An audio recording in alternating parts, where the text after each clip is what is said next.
has that has allowed him, for example, to examine the penciled markings on the covers and inside the covers of some of the journals and other significant documents of our early church experience. And he has determined, if I understand correctly, that there is an encoding there, an encoding that probably represents some kind of a classification system that's not yet understood. I find this a fascinating thing because I've seen those graphite marks and wondered about them myself. But here's somebody who has studied them and thinks that they're actually a classification system. And perhaps if we get enough of them together, we might get the classification system figured out so that we can understand what the plan was for recording the early church history. Well, in any case, I particularly appreciate what I find that he has been working on and doing. And so I'm delighted to welcome him this evening because his perspective, I'm confident, will construe for you a good deal of information that is good. And so I ask for him your best attention and questions. Let us pray. Creator of love, whose essence transcends the universe of our understanding, whose message, encoded in every expression of existence, appears to encapsulate the call for our love to be expanded. We bow respectfully before you this evening to ask your blessing as we examine elements of our past, perusing the chronicle of the Book of Mormon in its contextual spectrum so vast, with hints of civilizational rise and fall, the scriptural mandate that we hear your clarion call to build good relationships, not empires which crumble, dissipate, but to attune ourselves to appreciate the creatures that you create, and to find ways to be good stewards of that which you have given us from above, reaching across the cultural chasms to fit into your eternity of love. Bless our presenter, Robin Jensen, this evening, Lord, we pray, that we hear and understand the intricacies of what he has to say. For he has been close to the source of our Book of Mormon commonality, and we desire to learn from him, from the scripture, how to better integrate ourselves into community. For we are islands in the vastness of a great ocean of society. And we're on an earth which is an island in a universal ocean beyond what we can see, with a history of inequity, of painful, cruel insensitivity. Yet we are looking for understanding, where you in many ways demonstrate that we are part of an eternal love expanding. So bless us as we seek to share together this evening. We pray in the name of Jesus. Amen. Robin, thank you for joining us, and the opportunity to share your PowerPoint with us is before us, and we'll ask for people to hold their questions until the end. And if you go to the bottom of your screen, in most cases, you should have the opportunity to respond and find the hand to wave. And Deb does an excellent job of monitoring who's next on the agenda. And so use that, please. And that way we'll keep things in an orderly fashion. And hopefully, respectfully, we can continue the remarkable tradition of people treating each other, even though we disagree, but we treat each other amicably. Thank you, Robin, for coming to share with us this evening. Paul, can I interrupt for just 1 second? Go ahead. We've got several new names, it appears, that I'm not quite familiar with. So if this is your first time joining us and you want to be on Paul's email for an invite as to the upcoming presenters, please put your email in the chat and I'll get it down so that Paul and Robert have it for future meetings. Thank you. Thank you. And we should note that David Reed is our presenter next week, and his presentation will be on the sermon that Jesus gave at Bountiful, if I remember that correctly. So again, the continuation of remarkable presentation from people who've done remarkable study. Okay. Oh, I'm sorry. No, David Reed's presentation will be on the what possibly explains that there could be no fire. We have Rick Kadusik will be coming following that while we have the review. And so, Robin, I need to let you be reminded or know that we do have a review every 8th session, so we can go back and give 5 minutes of review time to each presenter so that people that have missed it have a chance to pick up on what we've been covering. And so if you would be available for that one, we'd appreciate it. But as for now, Robin, the floor is yours. Okay.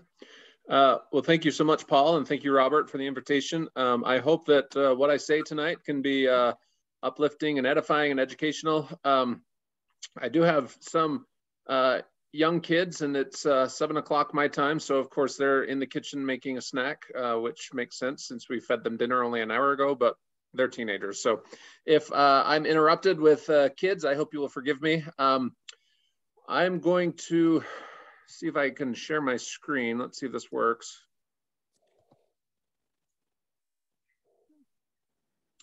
Are you able to see my PowerPoint? Looks good. Okay, Yes. perfect. Yes. So I'd like to spend this evening talking about the original manuscript of the Book of Mormon. This is a fascinating document. I wish we had a lot more time than you guys would probably be willing to give me. I could spend many hours talking about this, but we'll try to get through as much of this as possible. And then, yes, I'm more than happy to answer any questions towards the end of my presentation. So first, a little bit about me and what I do. As was mentioned in my bio, I work for the Joseph Smith Papers Project. And I will go ahead and speak on that briefly, assuming, with the assumption that no one knows about it.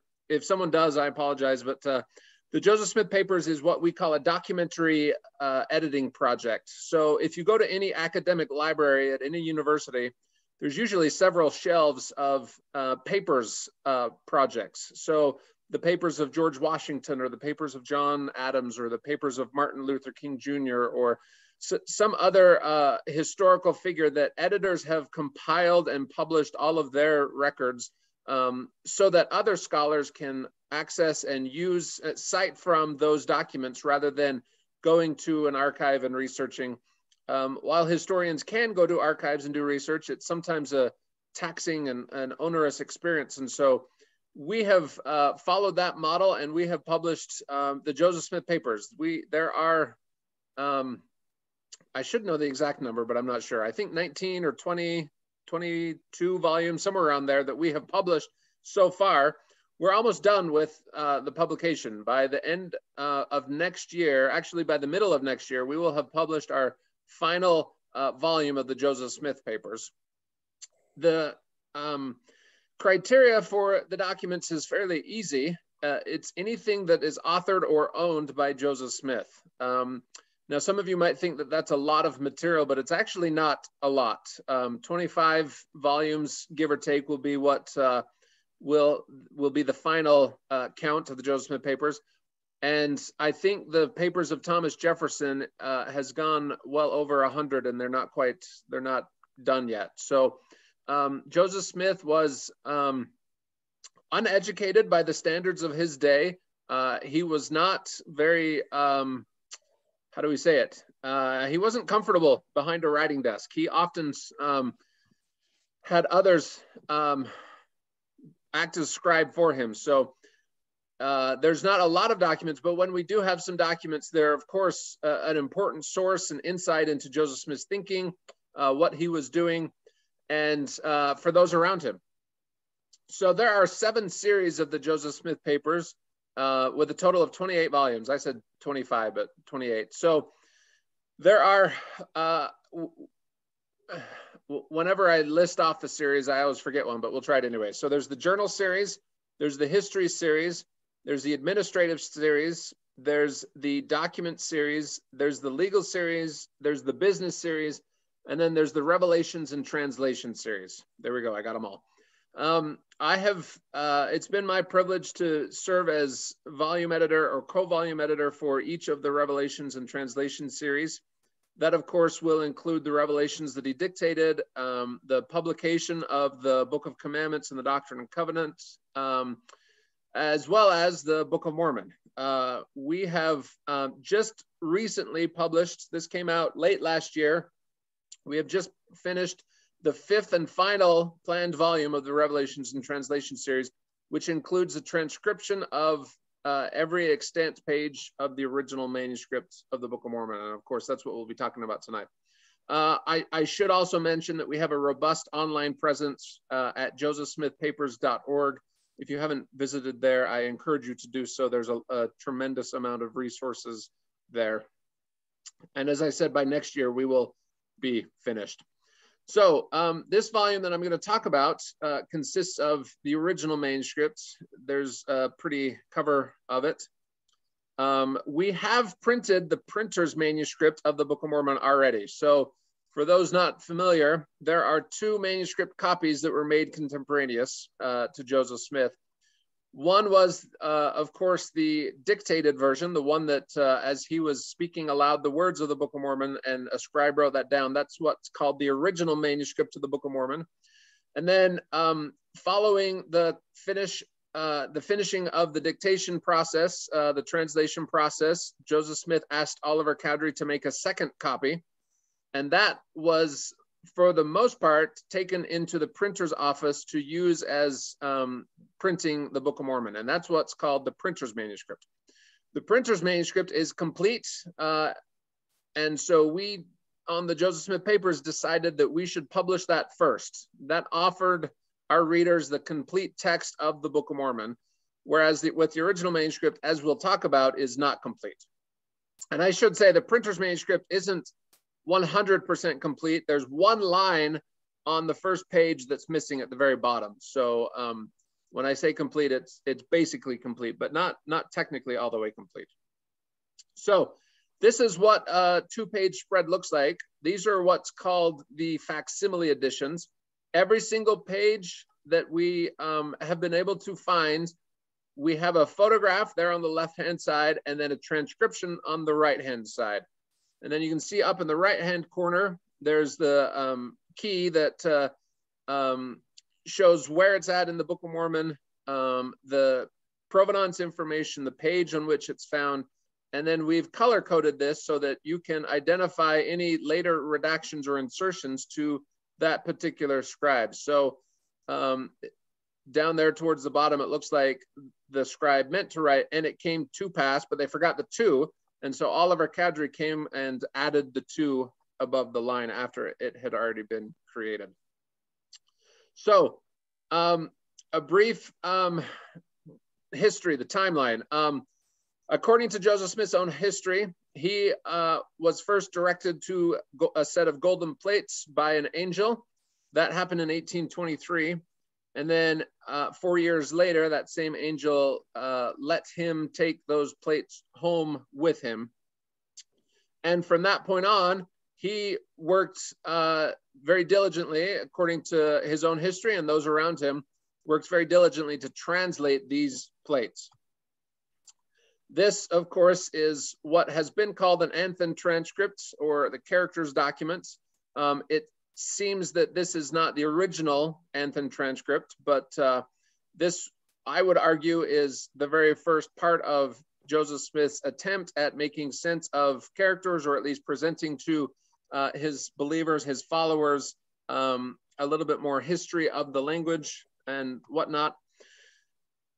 As we will remember from the history, they had translated an initial portion, later called 116 pages, and Martin Harris wanted to take those pages with him and show to his family.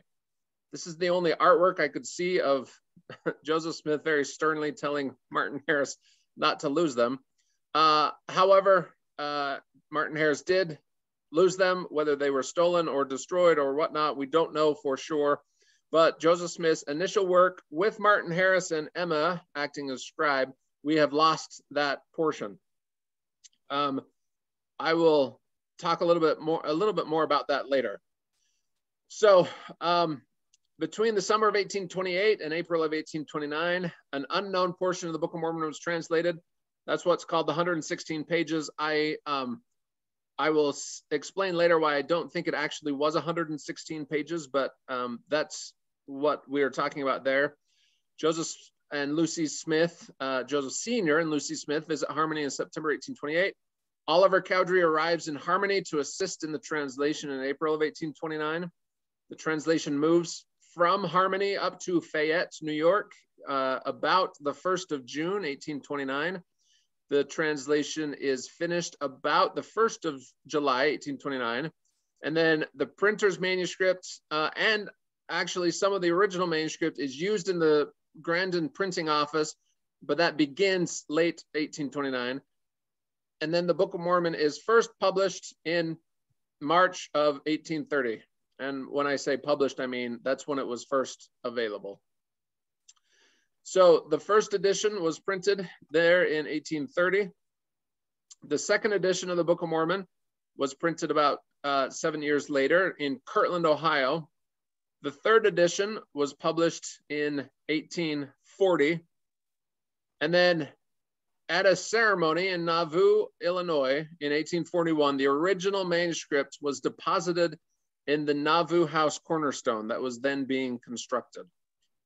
Here, of course, is a picture of the Nauvoo House with the image of the actual cornerstone that is, to the best of my knowledge, still held there by the Community of Christ in the Visitor Center at Nauvoo.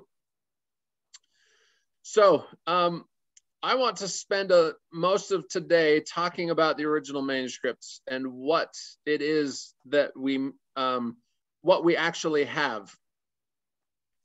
And I think an important point needs to be made here. I am a historian by training. I'm also an archivist by training.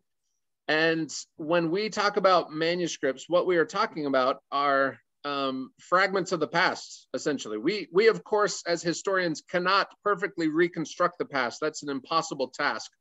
But what we can do is take from the past those traces that have survived and try to do as much reconstruction as possible. When we talk about that time period when the Book of Mormon was first dictated by Joseph Smith, commonly called the translation period, we don't have contemporary evidence, or rather we have very little contemporary evidence. Anything that is explicit about the translation event itself usually comes from later reminiscences, whether it's from Joseph Smith himself, whether it's from his wife, Emma Smith, whether it's from Oliver Cowdery or Martin Harris or David Whitmer, who observed the process. All of this is coming years, sometimes even decades after the event. The only thing that we have that is actually contemporary is the manuscript itself. That is the product of that translation event. And so therefore, it is one of the most important pieces of information that we as historians can recover about that history.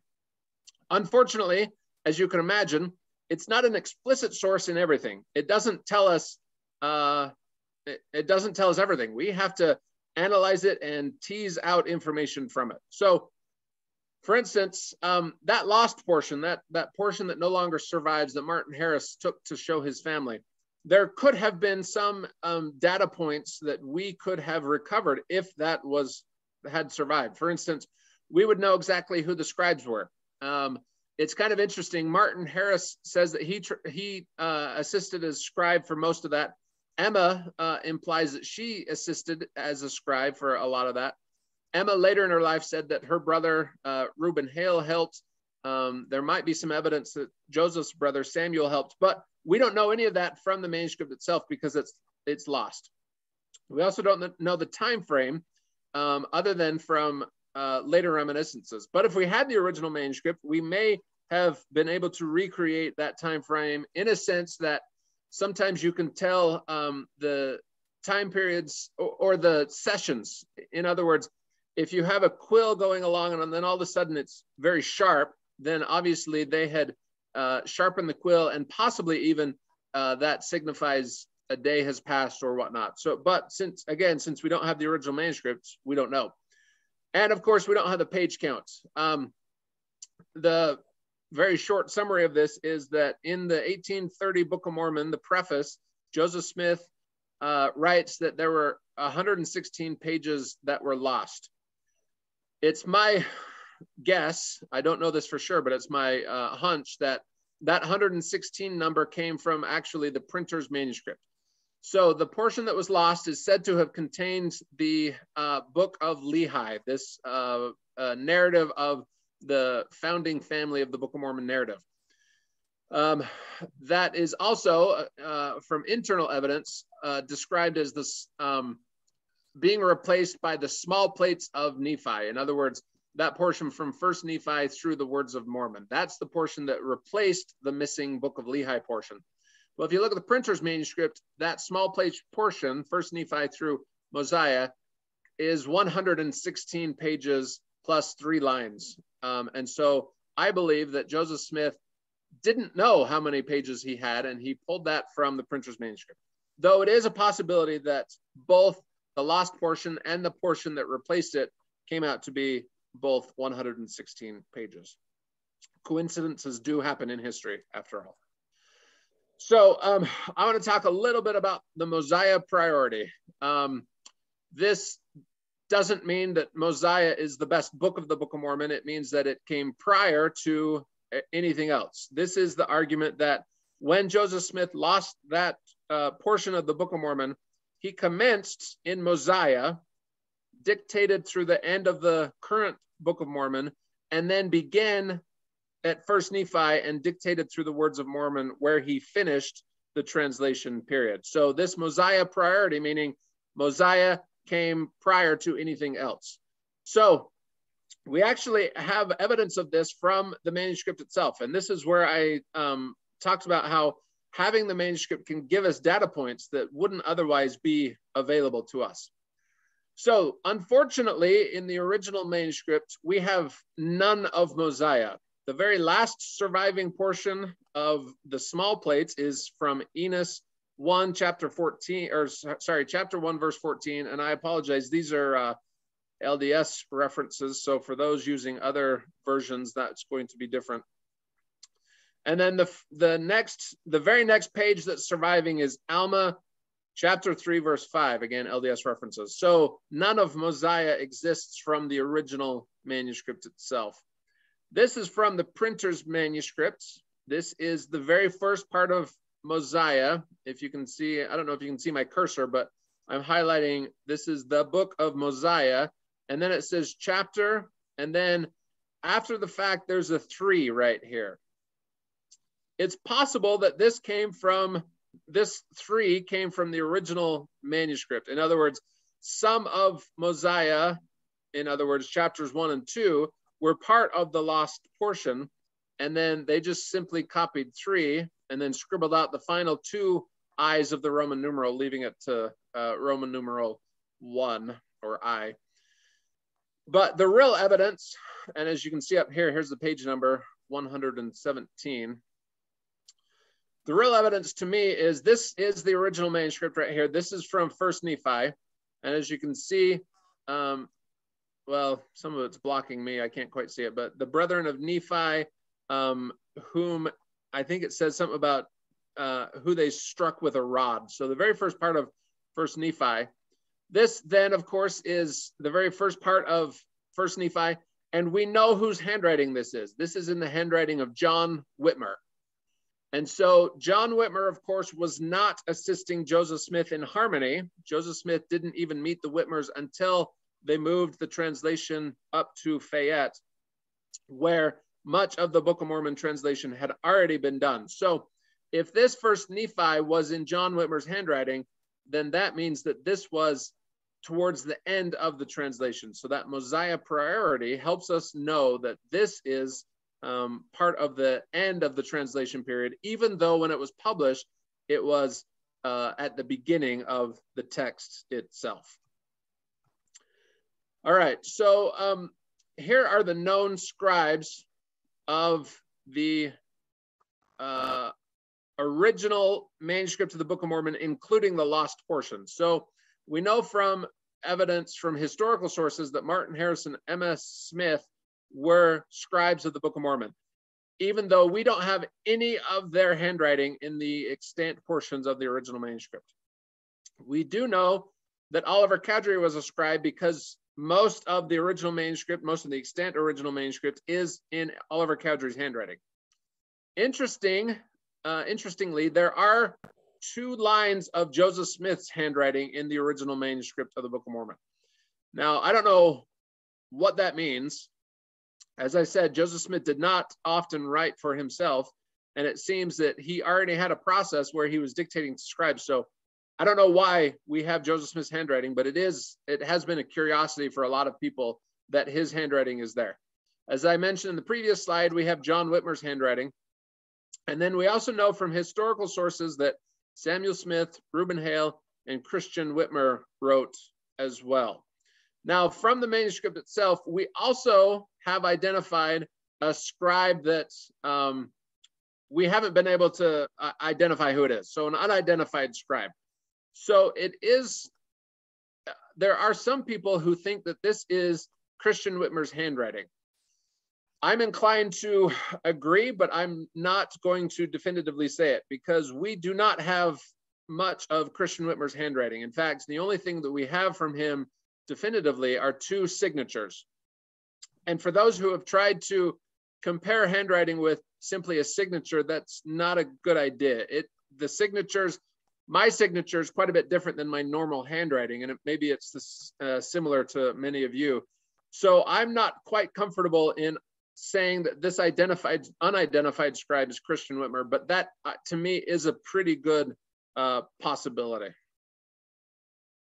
All right. Louis Bideman, of course, Emma Smith's second husband, married Emma, lived in Nauvoo.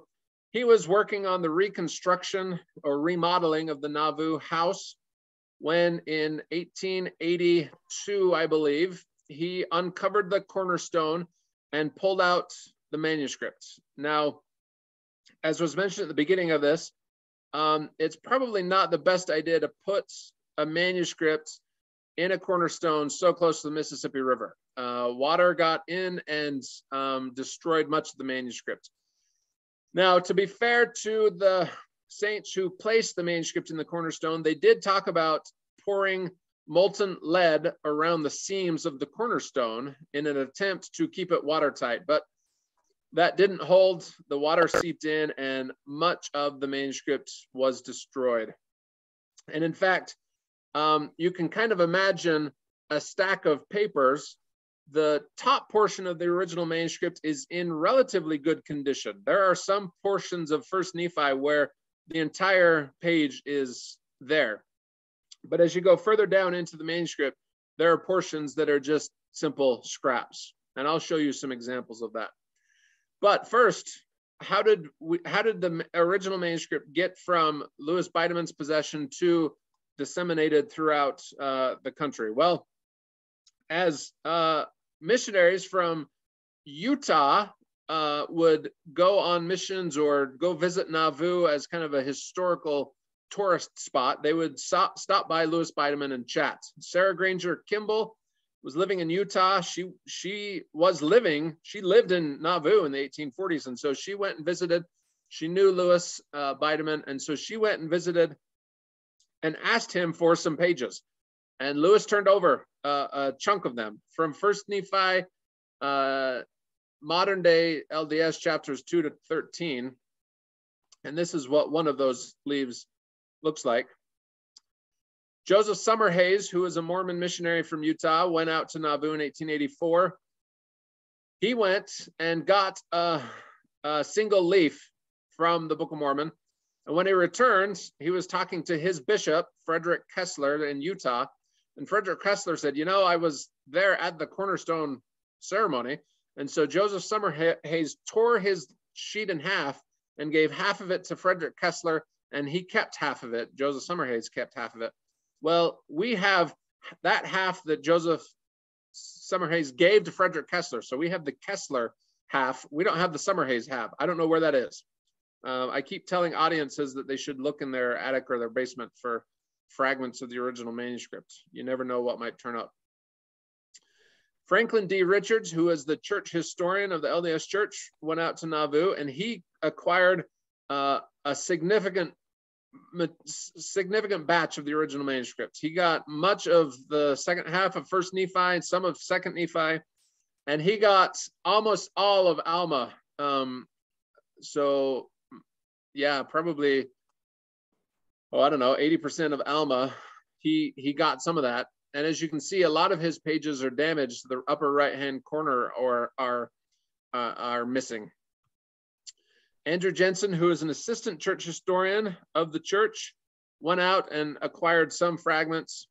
And this is what they look like when he was able to take a picture of them. So as you can kind of see, well, there's a funny story. He talks about how he was sitting in Louis Bideman's living room, and Louis said, Mr. Jensen, hold out your hat. So he held out his hat, and Louis Bideman dumped a bunch of fragments into his hat. And this is what it looked like.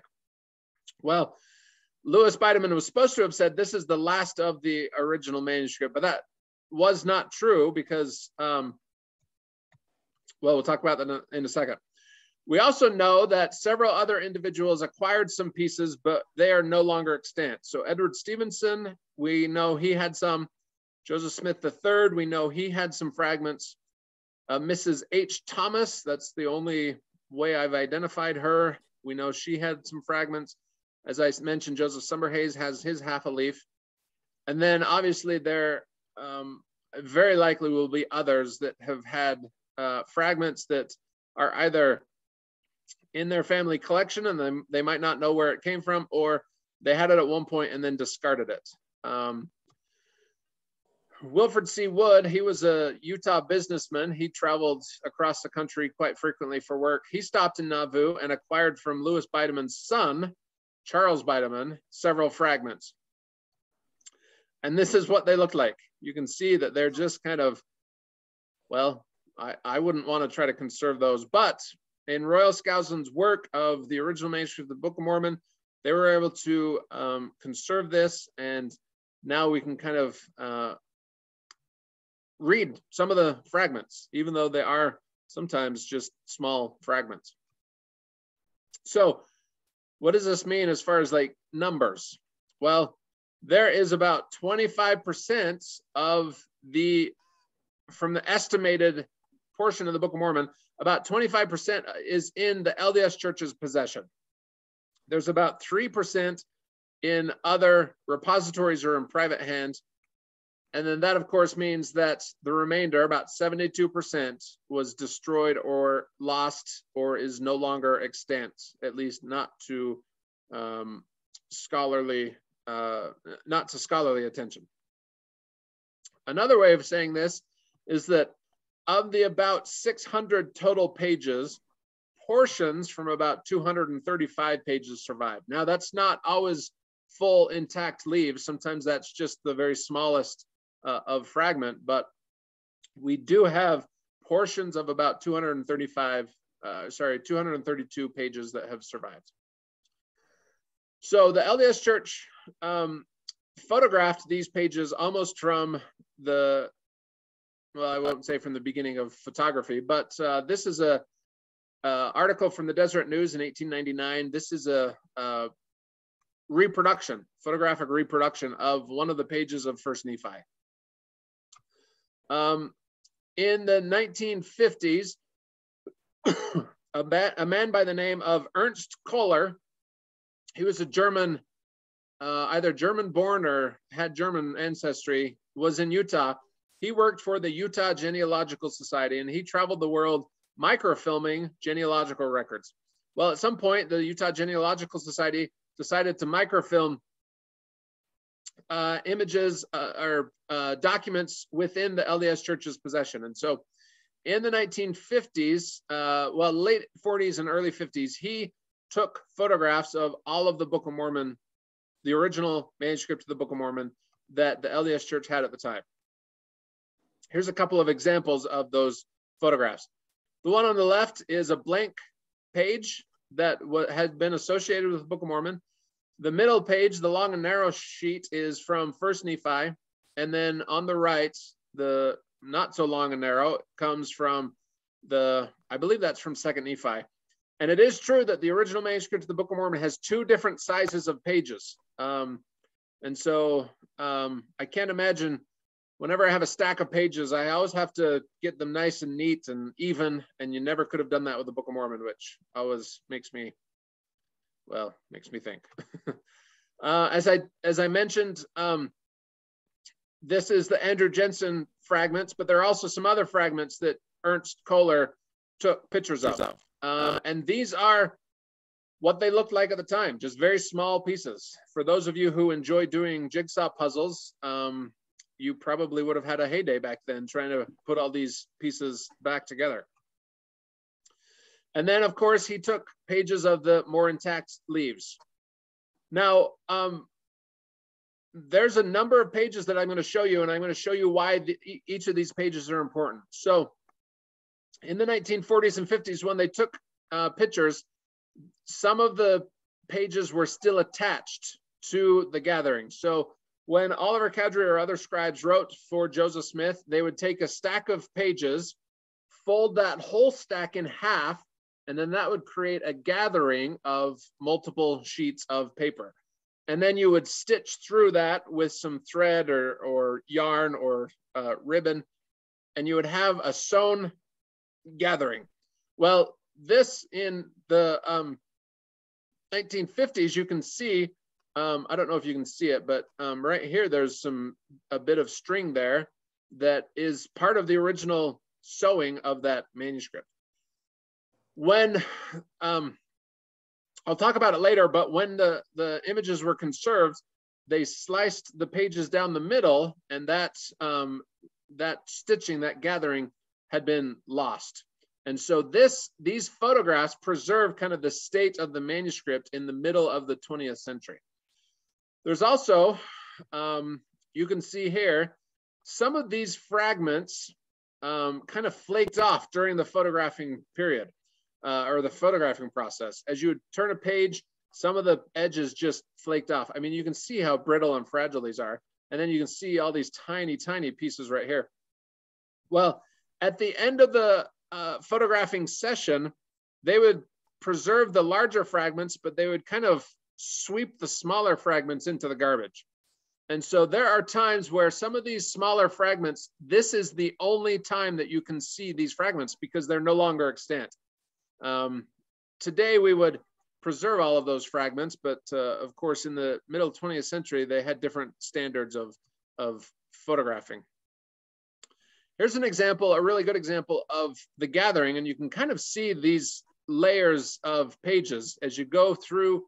You can see kind of subsequent pages. Well, these pages, these edges are very brittle, and so sometimes these have broken away, where in this photograph, in the 1940s and 50s photograph, you can actually see some of those edges that are no longer extant. Here's an example on this left-hand side of just a bunch of fragments that may or may not have been preserved. Well, in 1968, the manuscript was conserved. I talked to a historian, his name is Dean Jesse. He was there at the time when they were doing this conservation, and they, that's when they cut the pages down the middle, and then they sent them out for conservation. And that process was essentially to place each leaf between two sheets of Japanese paper and essentially a lamination process. Heat it up and keep it within that laminating paper. Well, before they did the conservation, they took images of it. So here on the left is the 1950s image. Here on the right is the 1968 image. And you'll notice what they did is they found this bottom right corner that they added. And so these 1968 images sometimes have more content than the 1950s images do. And then in preparation for the Joseph Smith Papers volume, we took multispectral imaging of each page. Now, I'm a historian. I don't know much about the multispectral imaging process, but essentially what that means is you shine different wavelengths at the image and then you take pictures of it, and that's going to show the ink differently. So this is one page. It's a single page from with different wavelengths. And you can see, here on the bottom right, you can't see anything. On the bottom middle, there's a little bit there, but not much. But up here on the upper row, you can see where the ink shows a little bit differently. Well, the reason we needed to do that is because that conservation work in the 1960s was doing damage to the leaves themselves. The 1968 conservation was done under best practices at the time, but as modern conservation practices evolved and as we understood more about it, we found out that that lamination process was not good. We should not have done it. And so we had to remove the lamination process. But in that process of removing the lamination, it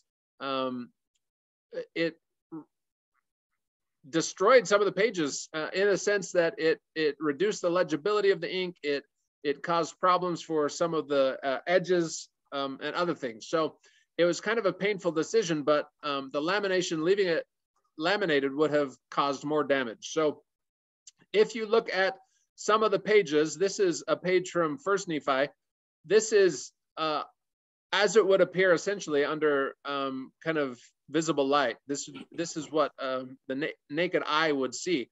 You can see that there's some fading, but you can kind of make out that there's words. But there is some pages, here's another page from Second Nephi, where it's just invisible. You can't read anything there. You can't even recognize that there's words there. But the multispectral imaging was able to pull out some of that. So that's the same page. And as you can see, there's, you'd have to enhance it and kind of zoom in, but you can read some of the words, which is much better than what's on the left. However, this same page from the 1950s photograph is much better. And so you have to have not only an understanding that all these photographs exist, but also kind of compare and contrast, because there are some portions of the original manuscript where you're going to want to consult the 1950s image or the 1968 image or the modern day multispectral image. So here's an example of one page. It's the same page. The one on the left is the 1950s image.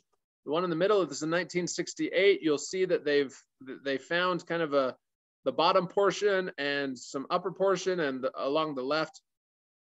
And then these multispectral imaging on the right, where we've been able to place it a little bit better. But even at this point, our work isn't done because there are some fragments that are in private possession. So you can see kind of this circular fragment right here. This is not owned by the LDS Church. This is owned by a private individual. And we've been able to piece it together where it belongs, and so that you can read this entire line of text. So here's an example of kind of where we're having challenges regardless. The one on the left is the modern day multispectral imaging. The one on the right is the 1950s image, and you can kind of read some of that, but not all. And so it gets a bit challenging for your eyes to try to read everything. Now, you'll recall that Ernst Kohler in the 1950s took images of these fragments. We have been able to identify and place where most of these fragments belong. There's probably about 50 fragments, and we can identify where these go. And I'm not joking when I say that one of these fragments have the words, "and it came to pass." And so, as you can imagine, trying to figure out where "and it came to pass" goes is a bit tricky.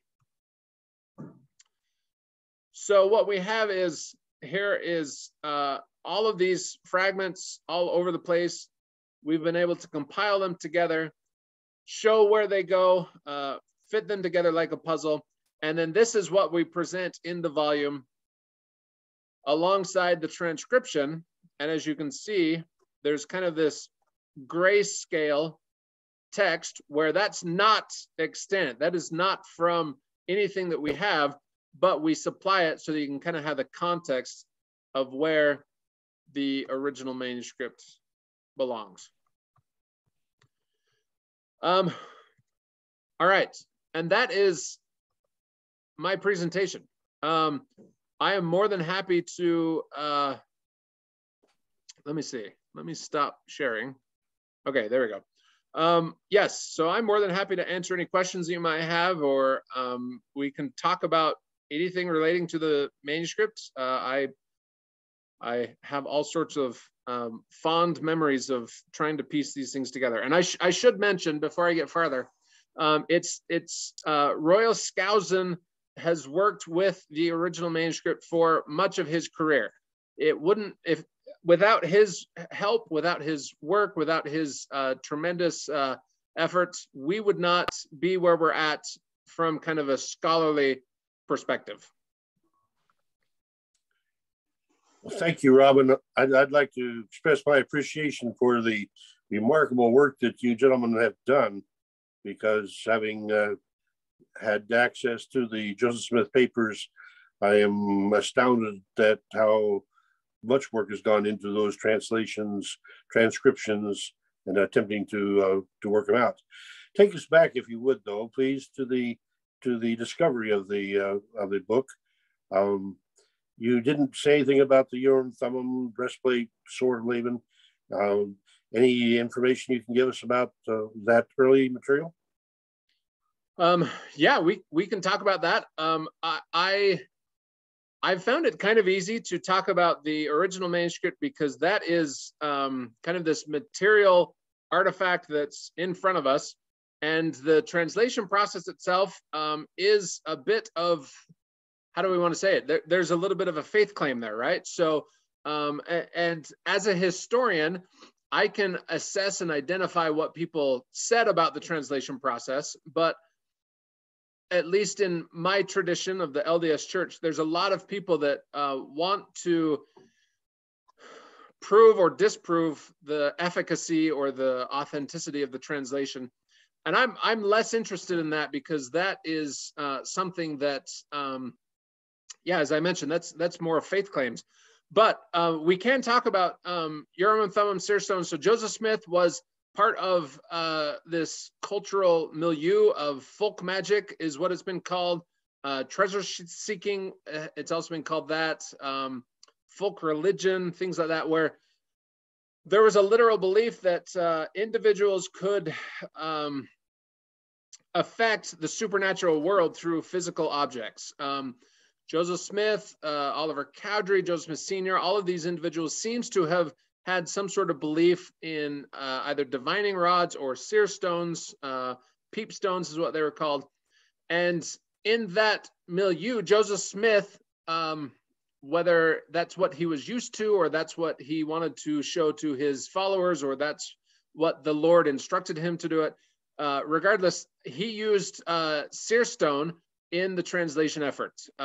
We have fairly good records, reminiscences from David Whitmer and Emma Smith. Those are probably the two best sources, although Martin Harris has said a little bit. But what would happen is Joseph Smith would put a seer stone in his hat and then bury his face in the hat so that so that it would exclude the light. And then according to David Whitmer, according to Emma Smith, he would read words from the seer stone to the scribe. And the scribe would then, once Joseph Smith was done and the scribe was done, the scribe would read the words back to Joseph Smith.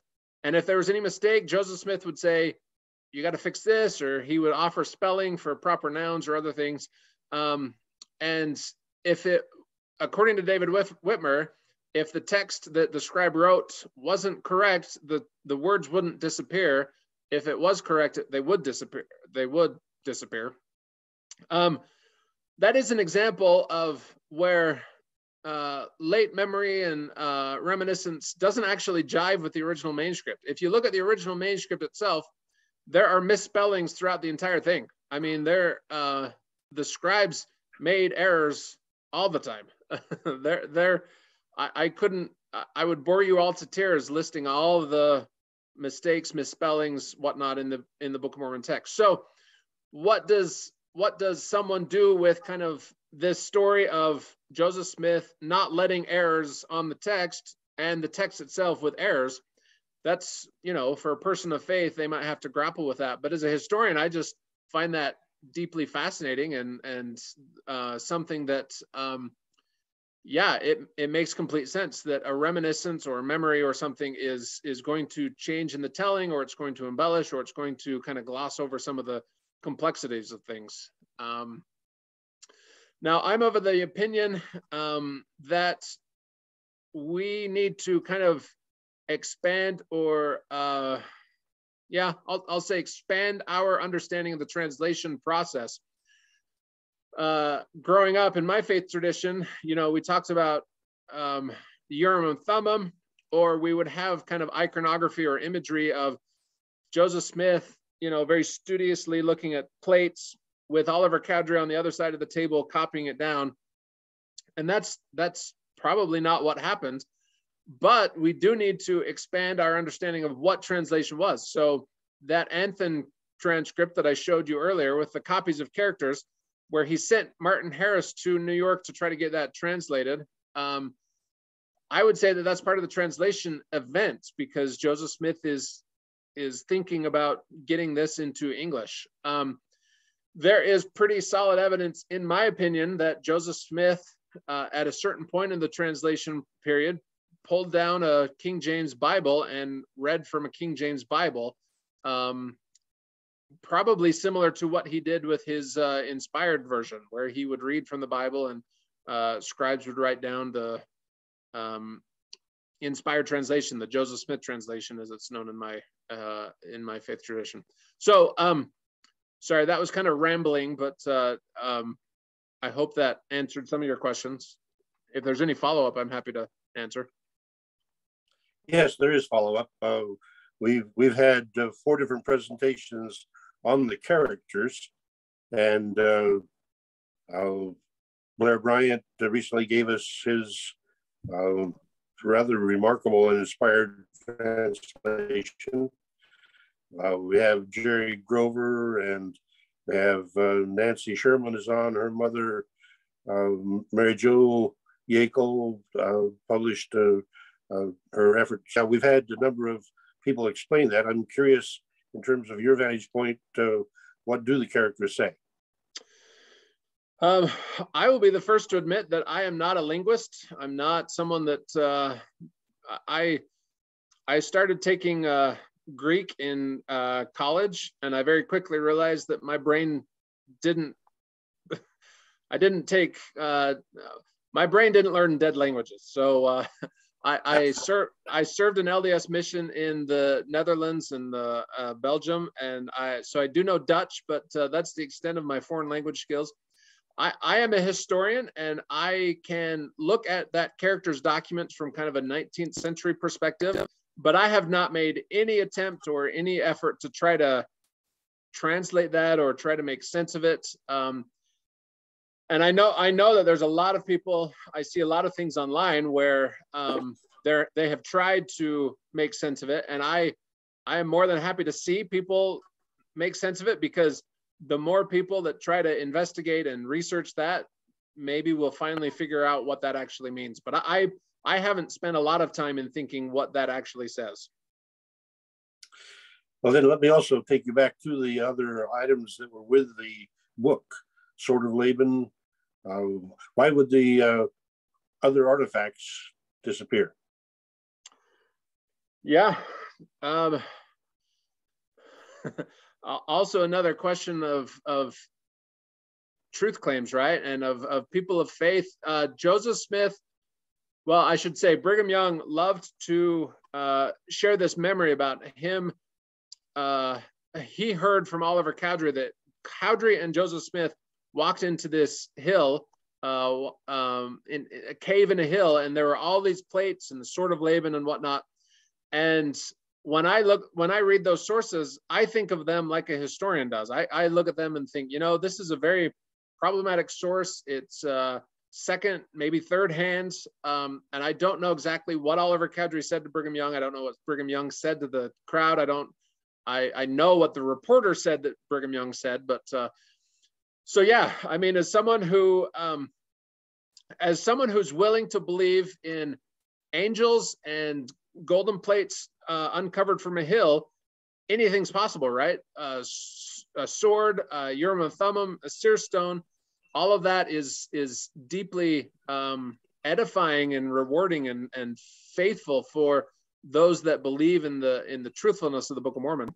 But I'm also very mindful, and I try not to exclude those who might want other explanations of some of those events and artifacts. And so I try to be careful in what I say, and try to limit what I can say from kind of a historical perspective, and let others kind of take the purview of what might be kind of more faith-based claims, which I hope you don't interpret that wrongly, that I don't kind of, I don't find those stories otherworldly. Well, I do see them as otherworldly, but I don't see them as problematic or as challenging for people. But I try to be careful as a historian of saying, here's what we can say through the archive, doing research, through the historical method, and here's what we can't say because it's not provable. The miracles don't leave tangible evidence in the archives, right? Angels don't keep diaries that wind up in libraries, and so it sounds like I'm evading the question, and I guess I kind of am, but I'm also I'm also trying to make the point that as a historian, there's really only so much that we can say, and I'm more than happy to leave the faith-based claims and stories to others. Well, one last one for me.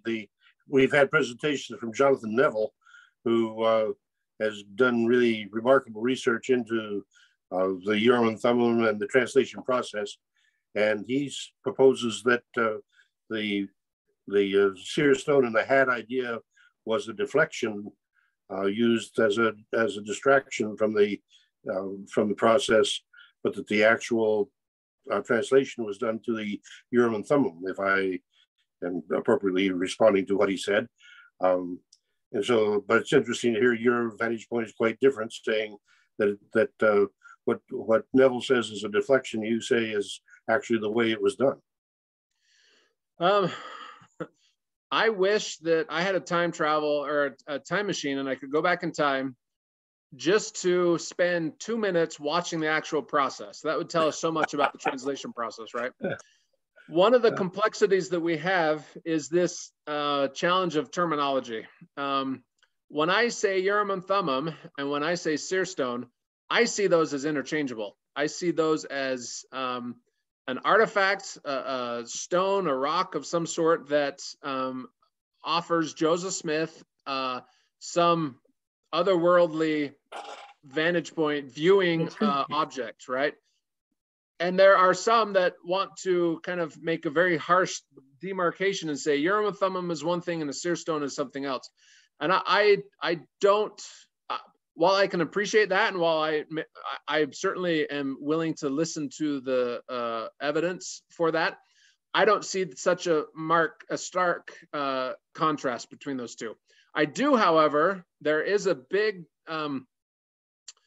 Joseph Smith in his history says that he uncovered interpreters with the plates, right? That there were these these keys, Lucy Mack Smith calls them, the interpreters, which is what the Book of Mormon text calls them, the Urim and Thummim, which later LDS sources, later Mormon sources talk about. That is one thing, and then the seer stone is something else. And I have looked quite carefully at all the sources, and I am inclined to think that Joseph is using both or rather, believers claim that Joseph Smith used both the Urim and Thummim or interpreters or these objects that he got with the plates, and he used the seer stone. But what that actually means, and whether we can say, everything after the middle of Alma was done by the seer stone and everything before Alma was with the Urim and Thummim, I don't believe that we can do that. But I don't put such a strong differentiation between the interpreters and the seer stone. I see them as kind of the same object, essentially. Or rather, I should say the same, not the same objects clearly, but the same practice. Joseph Smith put something in that the Book of Mormon came through a physical object so that he could translate, in multiple senses of the word, translate the words onto the page through an object. Thank you. I appreciate your response to my questions, and I'll yield to the other people. Okay, thanks, Paul. We've got 7 people, so everybody be very patient. Stephen, you are first, and then Jerry Grover. So thanks for your presentation. Really enjoyed it. Before I get to my question, I just have a quick question. Have you engaged Christopher Thomas, a Pentecostal, reads the Book of Mormon? Have you worked with him or talked with him? Yeah. He and I have presented at various conferences. He came to the Joseph Smith Papers conference and presented. I like him. He's great. Yeah, I do a 2-hour Zoom with him just about every week. So he's my buddy. So just a real quick, everybody, I had Brent Ashworth on, and he talks about the particular piece that he has from his collection. So we talk about that, and he told me how every few years he gets called up. All the people that have the pieces get called up, and they went to redo photos and the latest technology and everything like that. So I just think that's a really interesting insight there. But I guess just my basic question is that you've been involved in this project for years. You got to be involved in the 5 volumes. What was your biggest surprise? What was something that really surprised you, or just you just didn't see coming, or whatever? One of the things that surprised me is how little we have the original manuscript and how unfortunate that is. There are places in the original manuscript of the Book of Mormon that really help us understand something of doctrine or the text itself that I wouldn't say that it's earth-shattering changes, but for anyone who reads a text very, very closely, any change is going to be important, right? And so there are a lot of changes to the text based upon that original manuscript. And it's not, I should say some of that change was deliberate. The 1837 edition, Joseph Smith made some deliberate changes, in the 1840 as well. But a lot of those changes were accidental. Joseph Smith revealed this text to his believers, his followers, and what they did is they turned it over to a non-believer who would punctuate it and set the type. And it seems like they were almost cavalier about letting a non-believer adjust the text through punctuation. Anytime you read a text, you know that punctuation, while not the most important thing about the text, does affect how the text is read. And I just find it fascinating that John Gilbert punctuated most of the Book of Mormon as a non-believer. And we today still read a lot of that influence, right? Unless you're using Royal Skousen's earliest text, most editions have some carryover from that earliest punctuation. So I just kind of am fascinated with kind of this transmission of the text and how non-deliberate it is in many instances. Thank you for answering that question. Everybody, it's after 10 here. I have to have a big job to do tomorrow, so I wish I could stay for some more questions, but y'all have a great night. And thanks, Robin. Yep, thank you. Thanks, Stephen. See you next week. Jerry, go ahead, please. Unmute.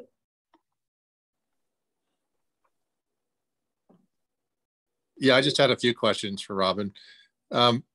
Did Royal kind of didn't really deal with the capitalization issue in the original manuscript, but looking for patterns. Do you know if anybody has worked on that or is working on that? Yeah, actually, the individual Stephen talked about just earlier, Christopher Thomas, his paper was on the capitalization of the word disciple, I believe, in the original manuscript. There's not been a lot of work done, and it's kind of surprising because when Chris first asked me about my thought on the capitalization, my initial reaction was, it doesn't matter. It's so wildly inconsistent that you can't really derive any meaning from it. But then he proved me wrong, that sometimes you can find patterns. And so I would love to see more people kind of focus on those small yet potentially important things about the text, like capitalization. Okay, because I've worked on it some. I just haven't really got to a point where, but just mostly like patterns, like different scribes or like capitalizing people and weird things. And it's sometimes tough because each scribe has different practices of capitalization, and sometimes, especially with like C or some of the other letters, where you kind of flip a coin to say, is that capitalized or not? So anyway. Right. The other question, the characters document, you did the article on that. And one thing I was wondering, it seemed like it might be useful to have some sort of a spectrographic analysis, mostly because in that one, you've got dots and things where you don't know, is that a dot or is that a paper, imperfection? I don't know who you work with at the Community Church of Christ. I mean, is that something, because I fund different research projects. So, I mean, I might be even willing to do that if it wasn't reasonable. That is a great question. That document, as I understand, is still owned by the Community of Christ. It was listed in a recent catalog by, I'm blanking on his name, the dealer from New York. He was kind of an agent, as I understand it, selling it for the Community of Christ. But as far as I understand, that's not been sold yet, still owned by the Community of Christ. And yeah, I think technology is more and more being able to help us kind of tease out some of these important aspects of the manuscript that, I think that'd be important.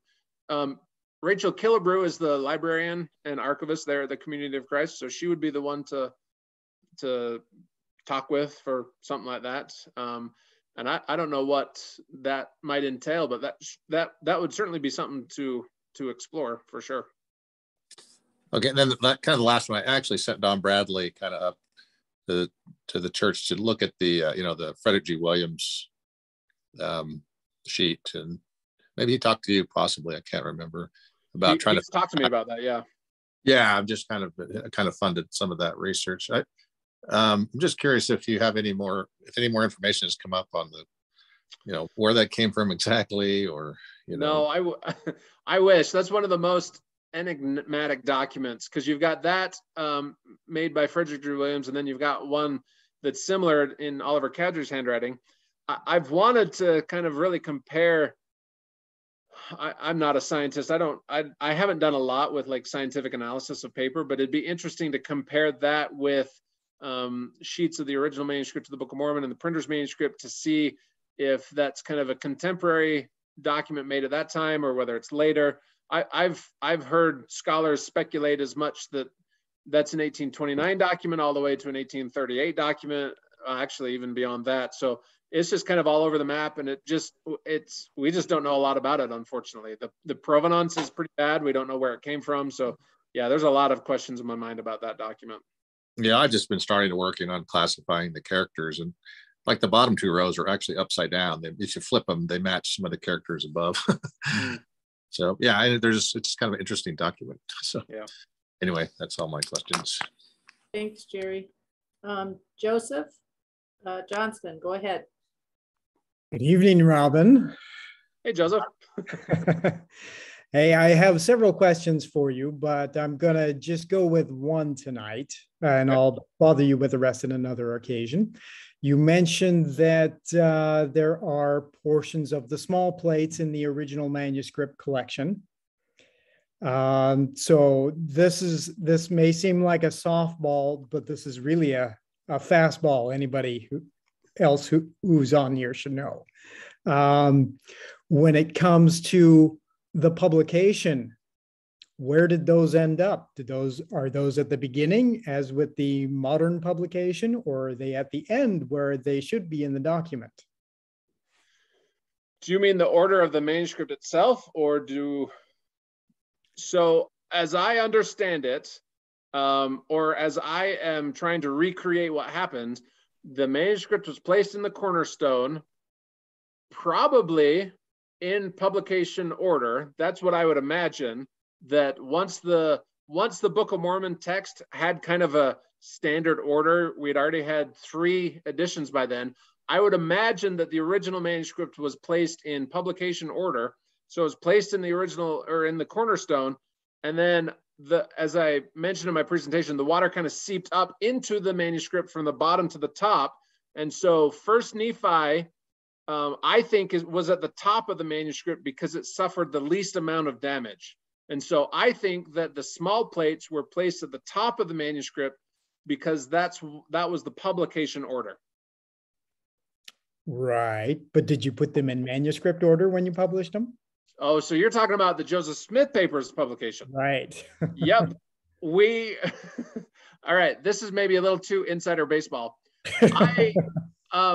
I proposed that we put them not in publication order, but in dictation order, and that didn't go very far. People weren't thrilled about that. And so in our volume, it's in publication order, which is a little annoying to me, but that's okay. You win some, you lose some, right? Yeah. Tell them all they're killing me. I mean, it is possible you can get a box cutter or something and cut up our volume, and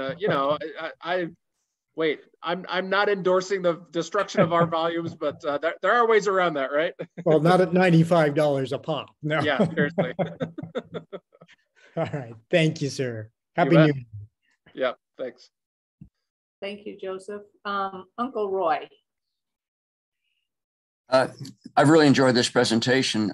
Paul, by the way, I play in the Spirit of Independence concert band, so I've been missing most of these. And it's not because I didn't want to be involved, it's just that I had a previous obligation. Robin, you had mentioned in passing that some think that Joseph Smith actually had the King James Version of the Bible when he was translating the Book of Mormon. What do you think about the possibility that when Joseph Smith left during the time that Oliver was copying sections of the original manuscript into the printer's manuscript, and Joseph went down to see Emma's parents in Harmony, and he wrote a letter to Oliver saying, be faithful in something like this, be faithful in the obligation of your duties, my brother. And that's the time when Oliver, on Joseph's account at the Grandin bookstore, purchased I think it's called the Phineas King James Version, which was used for the inspired version. What do you think about the possibility that Oliver, who had a tendency to make improvements, may have picked up this new car smell leather Bible that they just bought and made a little bit of improvements to help God out when he copied from the original manuscript to the printer's manuscript? Do you think that is a possibility? And a more follow-up question to that. Yeah, no, I do think that's a real possibility. Anytime you're looking at copies, you have to kind of take into consideration what the sources are, and to remember that copying is a pain, right? It's challenging. So any way to kind of improve that, you might do that. So for instance, the history of John Whitmer, he kept a history, and he wrote into that he copied a number of revelations, but he copied from the printed source. So he was putting in revelations from 1830 and 1831, but they were from the 1835 Doctrine and Covenants. So you can't read the John Whitmer history as kind of a witness of an early Revelation manuscript. It's from the Doctrine and Covenants. So it's a certain possibility, and I think that we should be quite careful in how we reconstruct that, and we need to do careful analysis of that. So yeah, good okay. point. In 2015, I was doing a lot of research in the Old Testament manuscript number 1, which goes up through Genesis 24 in the Joseph Smith translation. And about a couple years later, I think it was Rachel said that you guys are going to be publishing that document. Have you done that yet? Has that all been published? So all of the inspired version, the Joseph Smith translation, all of those manuscripts and the printed Bible is available on the Joseph Smith Papers website. So if you go to josephsmithpapers.org, there's a tab that takes you to the Revelation and Translation series. And then under that, I forget what it's called. I think it's called Bible Revision. That's got the manuscripts there. But it's not available in printed form yet? There's no plan to print the JST in the Joseph Smith Papers volume, which I'm trying to convince people that that's a bad the wrong decision, but we'll see how much influence I have. So yeah, I think you'll find that there were some theological changes made between the originally what was first written by John Whitmer and the others, and what was later changed by Sidney Rigdon a couple years later. That was from the copy that was what we ended up printing. I think that would be very interesting. Yeah. There were some fairly significant changes made in that first and second kind of Old Testament copies. So yeah, I agree. Thank you. Yeah, thank you. Okay, Ashley. Good morning, goedemiddag. I just want to ask you, we have 2 versions of the Book of Mormon. The Book of Mormon as the LDS Church published them, and the Book of Mormon as the COF published them. There's a difference. So what to say about this? And then the second question is, the COF is publishing the GST and is using the inspired Bible, where the LDS Church isn't using the inspired version. The only thing about the inspired version that is published to my knowledge, and that is part of the scriptures, is 1 or 2 books. What's the origin of this? Yep. Yeah. So the Book of Mormon is sacred text for multiple religions, the LDS Church, the Community of Christ, the Fundamentalist Mormons, the Church of Christ Templeot, there's all sorts of individuals. And it is true that there are multiple official versions of the Book of Mormon that makes it kind of difficult when you're presenting the original. Well, in some ways it makes it easier when you're presenting the original manuscript, but it also sometimes makes it challenging. We try to be as mindful as possible with the fact that the Community of Christ has different reference numbers and different chapter and verse numbers. We have tried to, I don't know if you remember, in my presentation, there was that kind of key that gave the reference that gives both the LDS and the Community of Christ in kind of parentheses. So we've tried to do that, but we also recognize that that's an imperfect system, and ultimately it's hard to do, and that we acknowledge that that's hard to do, and we try our best to make sure that we try to be as inclusive as possible.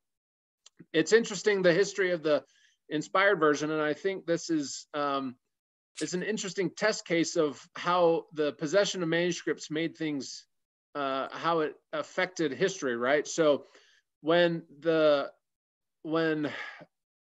Saints left with Brigham Young to Utah, and when Saints remained in Missouri with the RLDS Church, later known as the Community of Christ, Brigham Young did not have the inspired version, did not have that JST manuscript, but Emma did.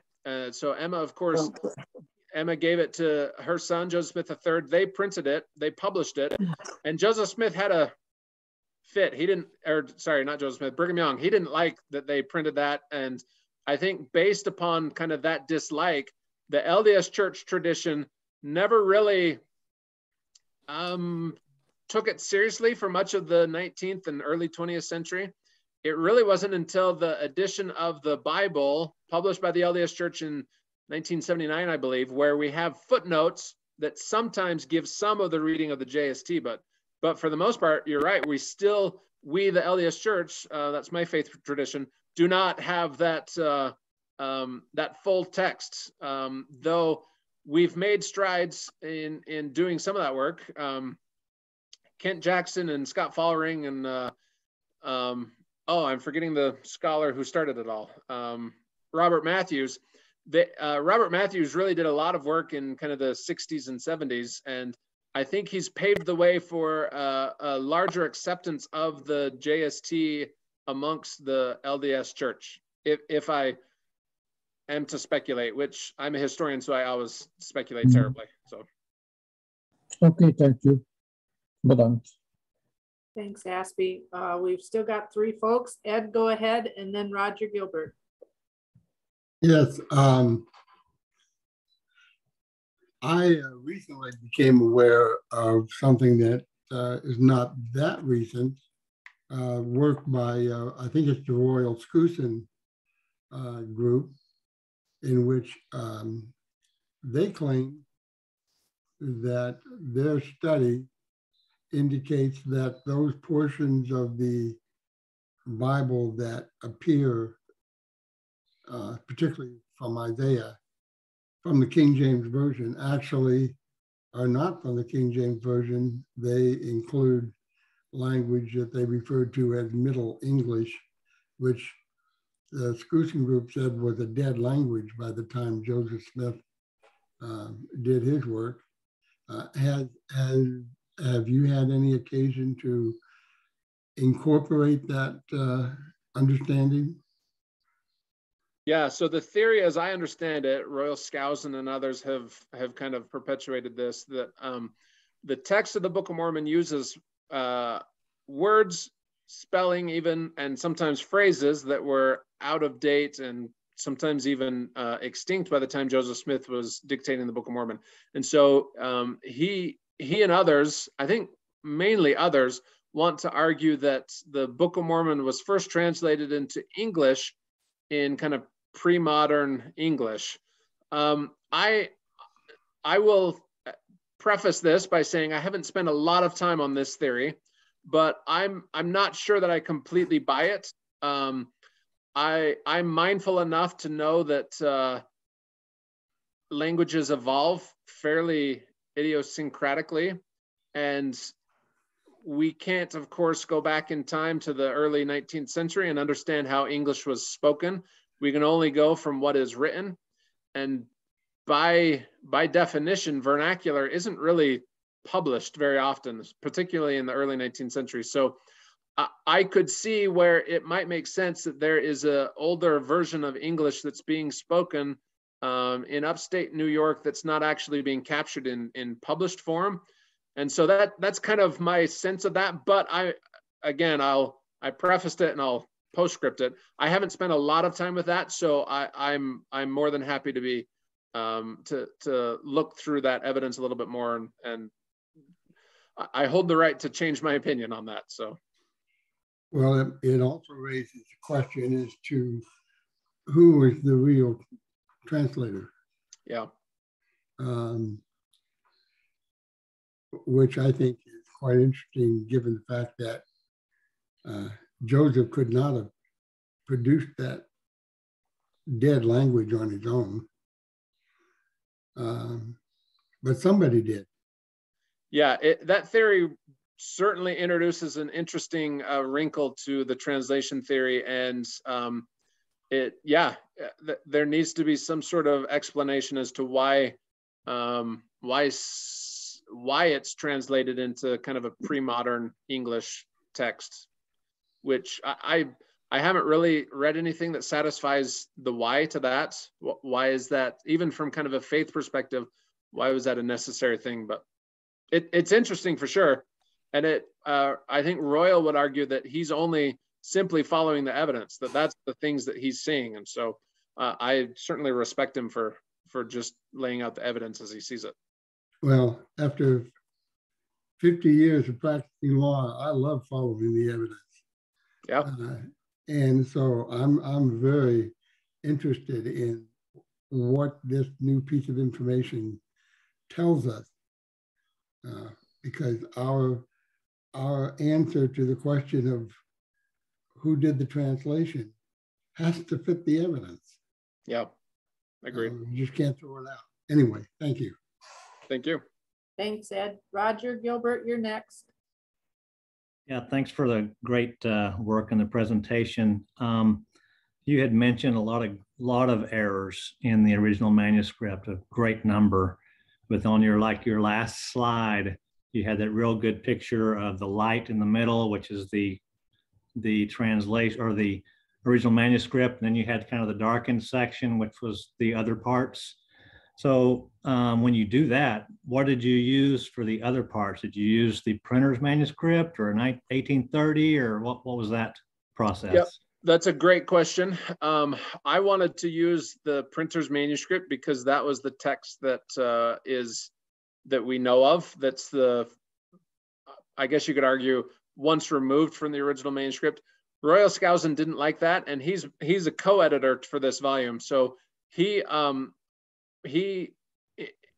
preferred us using his conjectured text. So that text in the shaded portions is Royal Skousen's conjectured text that he came up with in his earliest text of the Book of Mormon.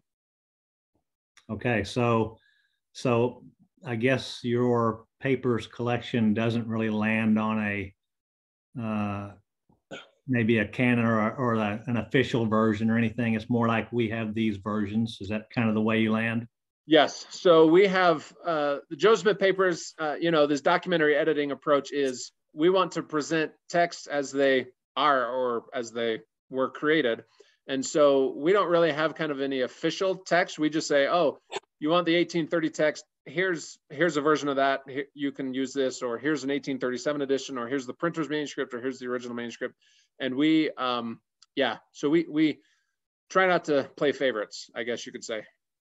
Yeah, so I'm not familiar with where the LDS church is right now on that, but with all those versions, is there one of those versions that is maybe most closely adhered to as the canon, so to speak, or the most official version? Great question. I think that the LDS Church would take the position that the most official version is the one that they've published most recently. And that's where it's interesting for kind of LDS theologians or people that are interested in kind of doctrine or whatnot to compare, to say, oh, it's interesting that the modern version has changed from the original manuscript. But I think for the most part, you're going to have people using the modern edition in church setting and in worship service and other things like that. Whereas kind of these earlier editions or even the earlier manuscripts are probably going to be limited to those who are interested from kind of an intellectual or scholarly perspective and not so much from a theological or doctrinal perspective. Though, I mean, of course, there's going to be outliers where people are interested in reading the earlier versions devotionally, but I think for the most part, if you're in a devotional setting, you're going to turn to the modern edition. Okay, thanks so much. You bet. Thank you, Jerry. And then we've got several comments and questions in the chat. So we'll go over those after Jerry has his questions. Go ahead, Jerry. Yeah, Robin, sorry, I just had one follow-up, kind of segueing off of that last question.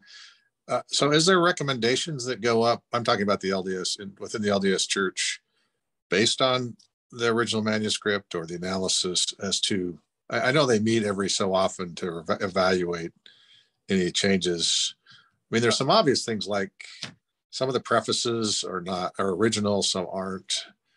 I mean, is there any thought of, is there a group that makes recommendations to them as to potential change? Yeah, so in the 2013 edition, so this is the most recent edition, there were some changes largely to the headings and some of the introductions. I forget exactly the wording, but the introduction in the earlier version said that that the Book of Mormon was a history of the people's, and then it changed to principally, or I don't remember exactly, but it kind of did some of that. And then there were a couple minor changes. I honestly am not in the room where it happens, to quote a famous musical. That's kind of like way above my pay grade. So I don't know, honestly.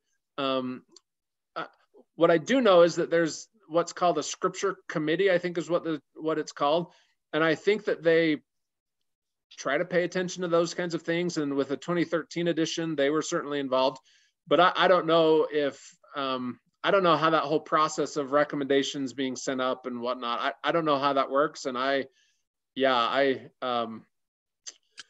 think at least the prefaces, you know, I mean, the original prefaces are differentiated. I mean, they are a little bit in the, you know, like Samuel the Lamanite or whatever, but some of them people don't realize it's just kind of commentary, while others are original to the text. So yeah, which I think is crucial to know, but yeah, it's not always apparent from the modern edition. I'm on the back of the Josephite Papers. I'm starting a project called a critical edition of the Restoration Scriptures. It's not called that, but that's essentially what it is. And that is, if anyone's familiar with kind of biblical scholarship, you can pull out a Bible, and then in footnotes, you see in the apparatus all of the changes from the various versions. And I'm hoping that we can work on that for the Book of Mormon, the Doctrine and Covenants, and the Pearl of Great Price, where we can present one volume that presents every single significant change of the various scriptures. And this would be different than Royal Skousen's, because Royal Skousen's done that work, but it's in 6 volumes that are sometimes hard to work through. And this will be kind of a single text that we can get through that. So it'll be, I think, important, but that's a lot of work to go through. So anyway.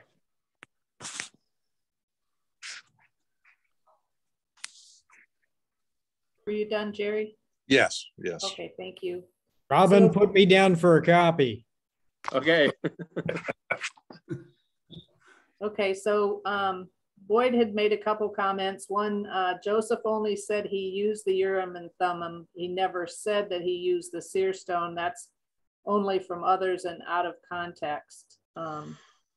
Yeah, Boyd, I'm glad you made this point, because it's an important one. The Urim and Thummim as a term, if you look at the contemporary sources, doesn't show up anywhere. The first time that we see it is in 1831, I believe, and that's even in a non-Mormon publication.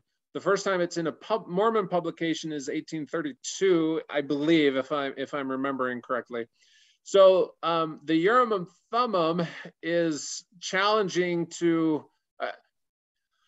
You remember I said earlier that the terminology itself is kind of challenging, because sometimes I get the sense that Urim and Thummim and seer stone and interpreter are used either interchangeably, or the people with the sources don't quite know what it is they're saying, or they're not being clear what they're saying. So I fully recognize, and I even agree with you, that we need to be careful in how we differentiate between saying Urim and Thummim and seer stone.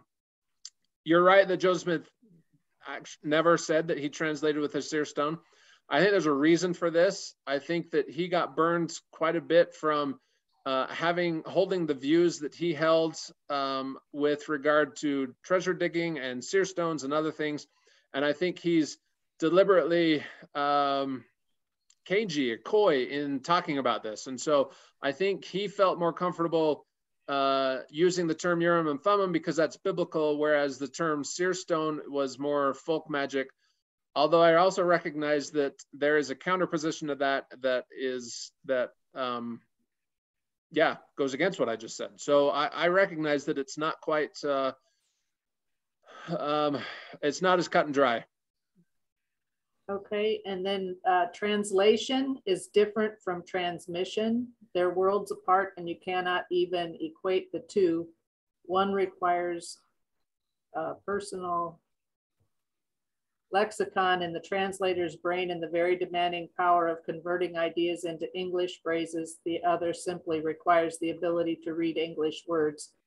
Not the same thing, or hardly the same thing, sorry.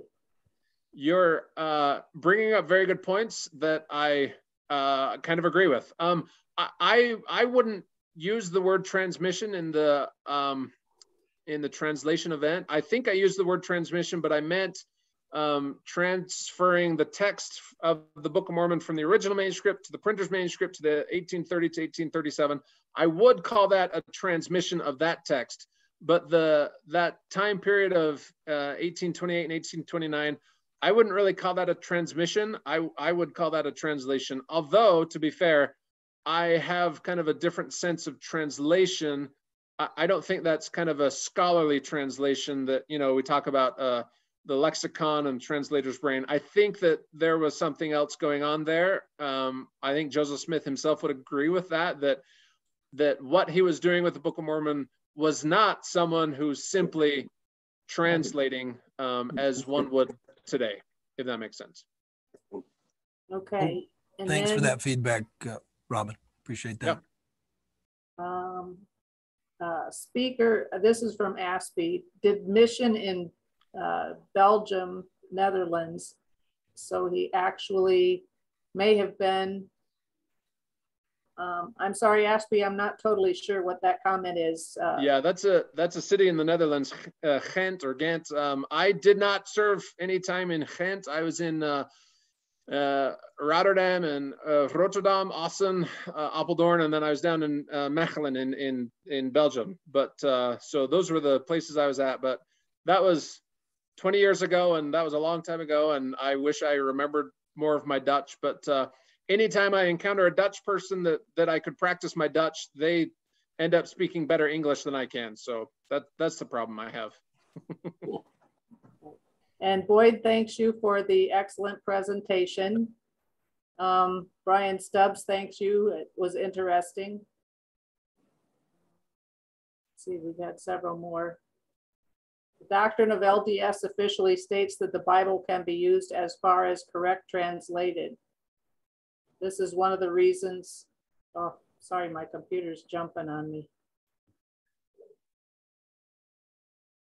This is one of the reasons why there are different versions, one after the other, of the Bible, the King James Version, Book of Mormon, Doctrine and Covenants, and then extra for LDS Word of Wisdom, which Community of Christ does not accept. Yeah, so the Pearl of Great Price is something that the Community of Christ did not vote on, canonize. That was done in the 1880s by the LDS Church. Although the Book of Moses in the LDS Pearl of Great Price are the first several chapters of the inspired version, so that's essentially there. And I think, maybe correct me if I'm wrong, if anyone knows better, but I would imagine that everything in the Pearl of Great Price would be as accepted by a Community of Christ member as historical writings of Joseph Smith. So I don't think that there's anything in there that would be rejected outright, just not accepted as canon, so to speak. And then Rick, the Book of Mormon uses the term interpreter as the object, 2 stones in the rim of a bow, and the process interpretation, never translation. Yeah, that's now you are making me want to go back and read all of that, because I think Joseph in the preface talks about a translation, although maybe he says interpretation. I have to go back, but yeah, I think you're right that the text itself, the Book of Mormon, it certainly talks about interpretation. What are the interpretations of these things? And that's the question is that a terminology difference, or is there actual meaning there of what's going on? And I think you're right that we should be careful in how we use some of these terms, because when I say the word translation, a modern audience comes up with something in their mind of what that means, whereas if I said interpretation, that would be different. And so, yeah, you're right that that different words have different meanings inherently with them. Okay, and Ed has a question. Go ahead, Ed. Oh, I was just going to suggest, since we know we live in a magnetic universe, it's too bad Steve Jobs has come along so late. Joseph might have been able to use an iPad.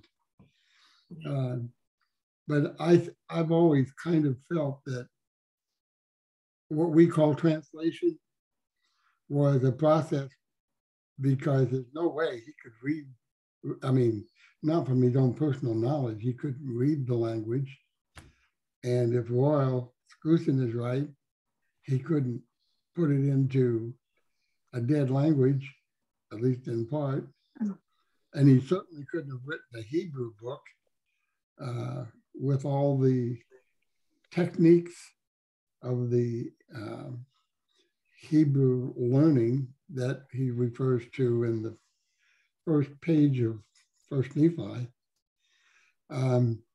He was seeing something, and he says he was dictating it, and the scribes at some point said when he came to a word he didn't know, he spelled it out. So what would be the difference between working with the medium of a magnetic digital computer, let's say, and reading off what you see on the screen and reading off the Urim and Thummim, or even using a stone in which something is projected? These ideas have long plagued me about this whole idea of the translation of the Book of Mormon. Anyway, just a comment. Thanks, Ed. Robin did provide his information, his contact information with his email is in the chat if anybody wants it. And I'm happy for anyone to contact me, especially after you check your basements and attics for any fragments of the original manuscript of the Book of Mormon.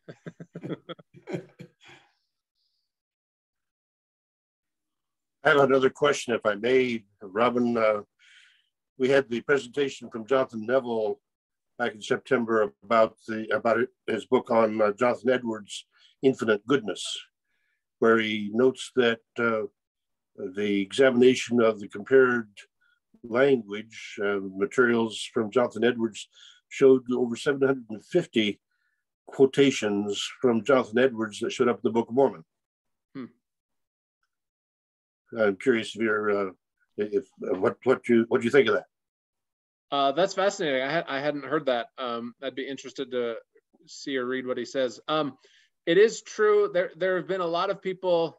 I think largely on kind of the ex-Mormon community online that want to say that Joseph Smith plagiarized from texts around him to create the Book of Mormon. I don't find that compelling at all because, well, this is again the meanings of words, right? Plagiarism to me means a very specific copying, and I just don't see Joseph Smith doing that word for word copying.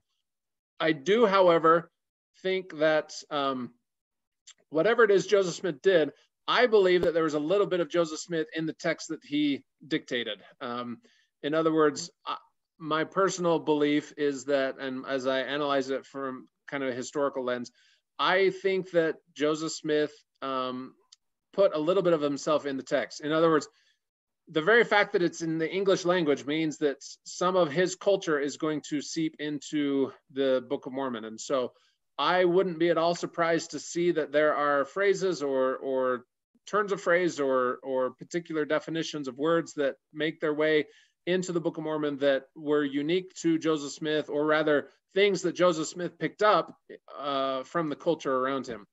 Now, as a person of faith, I don't think they need to be shocked by that. I don't think they need to reject the Book of Mormon completely, because that's how I believe people commune or identify, wrestle with the divine. In other words, there's always going to be kind of the foundation from which you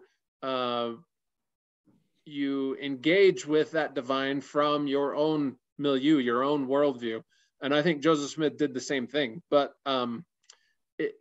it's kind of hard to tease that out exactly to say this is Joseph Smith or this is God, because again, that's kind of a matter of faith that is ultimately unprovable. I think Jonathan was attempting to make the case that Joseph, while he was recovering from the the traumatic surgery that he had as a 7-year-old, living with his uncle in Salem. And then later, while he was still hobbling on crutches and going to Palmyra to read in the bookstore in the print shop, that he encountered the Jonathan Edwards materials and read them, and was really much more educated than what we give him credit for, because after his surgery as a 7-year-old, he had about 5 years in which he was largely disabled and must have spent a great deal of his time reading, and therefore would have incorporated in his own lexicon these this multitude of phrases, the infinite wisdom and so forth that he picked up from Jonathan Edwards. And so if you're right that God is using the resources available and the lexicon that Joseph Smith had been influenced by Jonathan Edwards, that I think is not an indication of plagiarism, but rather the confirmation that he did use the resources available. Yeah, and I would agree completely wholeheartedly with the statement that we don't give Joseph Smith the credit he deserves for his education. In other words, for my faith tradition, we often say, oh, Joseph Smith was this uneducated farm boy. It would have been impossible for him to produce the Book of Mormon. And that comes from kind of an apologetic approach to show that Joseph Smith couldn't have done that. But it kind of denigrates Joseph Smith's ability to think and to write. And, you know, I'm quite impressed with his writings often, where I read his things and I think they're quite moving and quite persuasive and quite well thought out. And anyway, I agree that Joseph Smith, we shouldn't consider Joseph Smith ill-educated or uneducated. I think he was quite intelligent, though obviously not with the formal education that others may have received at his day, but he was certainly a well thought out, well-spoken individual.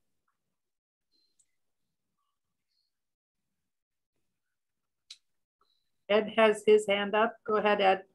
Well, this whole thing of reading books while recovering from surgery and all, and then incorporating that into the Book of Mormon leaves me absolutely cold. We know for a fact, we want to talk about evidence, that after the 116 pages were lost, Joseph said he lost his gift. He could not proceed. If he was working out of his own lexicon and out of his readings of books in the local library, he could have still been producing that.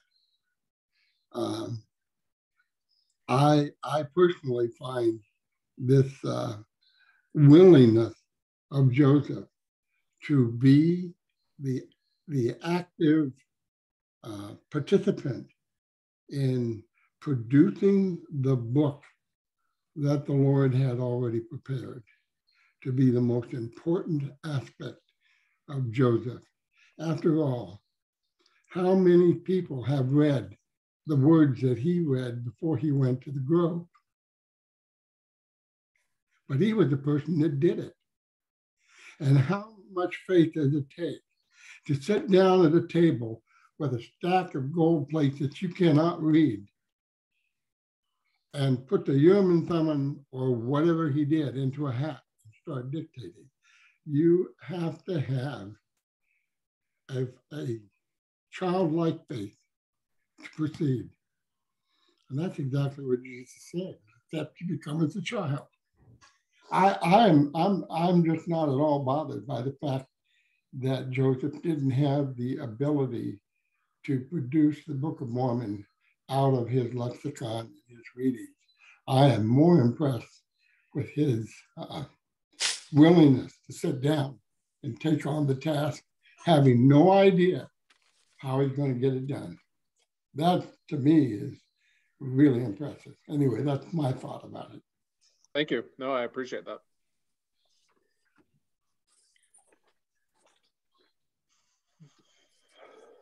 I have another question that's on another topic, if I may, but it's on the Joseph Smith papers.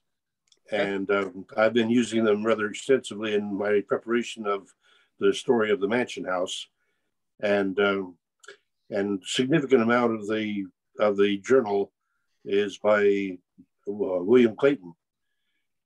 We had a presentation from Whitney Horning, who indicated that she thought there were two William Clayton journals, one of them that had been adjusted more after the fact, and one that was in the archives and not available to the public. Any comment on that idea? Yeah, I raised the question because I find it suspicious every once in a while that William Clayton is going back in history and writing things in that clearly indicate he's not doing it on the spot, and so therefore there are serious questions of accuracy, I think, in terms of what he's writing. Yeah, William Clayton was this is a big question. So about 4 or 5 years ago, the Church Historians Press announced that we would be publishing William Clayton's journal. So we are working on that. In fact, that's my next assignment, is to assist in the the transcribing of William Clayton's journal and the publishing of that. He kept a fairly regular journal from 1841 when he was in England on a mission.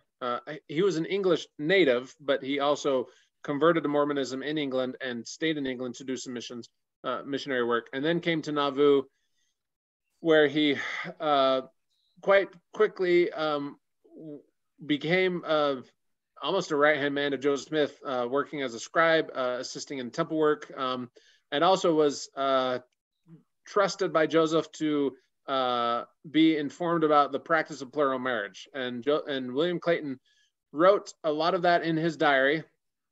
And because of that information, subsequent generations used his diary either as evidence for Joseph Smith's plural marriage, or as they didn't want it out because it talked, quite frankly, about Joseph Smith's problems with Emma regarding polygamy. And so those diaries will be presented, published in the next several years. This question of William Clayton changing or adapting, modifying his journals, that was, he of course published his Overland Trail Journal. He went from Nauvoo to Utah, published that, but that's probably not what they're talking about. There is kind of this claim that William Clayton modified his journals for whatever reason. And the fact of the matter is that I do see evidence that William Clayton kept drafts or had notes of diary entries that he would then later copy into his diary. Now, this isn't at all uncommon. Imagine if you had kind of a book that you wrote your diary in, but you didn't have that when you went on a journey or whatnot. So you had scraps of papers that you would write notes of, how many miles traveled, or who you talked to, or how much land you sold, or, things like that. There is evidence that William Clayton is doing that, but there's also evidence that Willard Richards did that, and Wilford Woodruff. And, this is not at all an uncommon practice. And so was there any modifying of the notes when he copied into the journal? Probably, because his notes were probably kind of sparse or just a mnemonic device, whereas once he got to his journal, he could write it out a little bit more. There's also evidence that he took one journal and rewrote portions of that. And I haven't done a lot of evidence for that. I haven't looked into the evidence of that, but I don't think that that's done in kind of a malicious way, because that seems to have been a contemporary at the time copy. But since we don't have the original version of that, I don't know what that was. And I hesitate to speculate that was kind of a worst case scenario. But none of this is kind of an outlier to me after looking at, probably hundreds now of diaries. This was a very common practice in the 19th century, where you're trying to update your record or make it more presentable for your posterity, or make it better for putting it into kind of a repository. So that's kind of the 2-minute answer to a very complicated question. Okay, well, I thank you for that. I appreciate the wealth of information you've been able to share with us this evening. And I'm confident that I speak for the whole forum that not only do we appreciate what you have shared with us, it's clear that you have a lot more information, and we'd like to invite you back. Happy to come back. I'm just glad that I haven't bored you all to tears. So it's good to have a receptive audience for my ramblings. I don't get it with my teenagers for some reason. It was very enjoyable. Thank you. Thank you. Well, then I guess I wish you all a good night. Thank you again. Thank you for answering the questions. Have a good night, Robin. Thank you. Yeah. Good night, the Lord is watching over you. Good night, his blessings go before you. Good night, and we'll be praying for you. So good night, may God bless you. Good night. Night, you guys. Night. Night, everybody.